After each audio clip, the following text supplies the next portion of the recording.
Banského Petrovca. Špeciálnu cenu dostala hostka z Maďarska Ildika Očovská. V sobotu spolok staropazovských žien v miestnosti a spolku z hrdinu Janka Čmelíka usporiadal priatky, na ktorých privítali aj hostky z Bašskej Palanky, Vojlovice a Dobanoviec.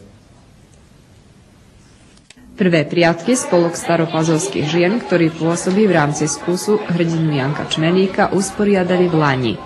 Priatky sa vydarili, nuž sa rozhodli, že v tom budú pokračovať. Tohto roku boli sme na priatkách, prvo v Bašskej Palanky nás povolali ženi 4. januára, no ale my sme sa už rozhodli, že to bude v januári po Troch kráľoch, po 6. januári.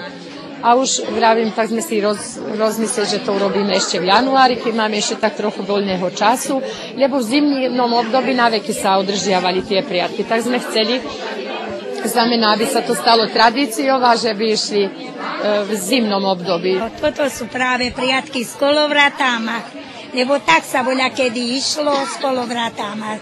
Najviac sa tak robilo na priatkách, slabo sa plietlo a teraz sa vyšíva, pletie, ale s kolovratama voľa kedy bolo. Priadli sa tak za tkania, povesná priadli, to potom snúvali a tkali. A vlnu priadli pre kapce, za mužov, do čižmov, do klompov, voľa kedy sa klompy nosili, potom tie kapce tak priadli ženi. Ale sa držali aj ovce, bola vlna, teraz nie to vlna. Podobným spôsobom sa chystajú osláviť aj Hromnica a Zuzany. Keďže sú staropazovčania známi podľa veselej povahy a ako výborní hudobníci, aj na týchto oslavách zábava iste bude zaručená.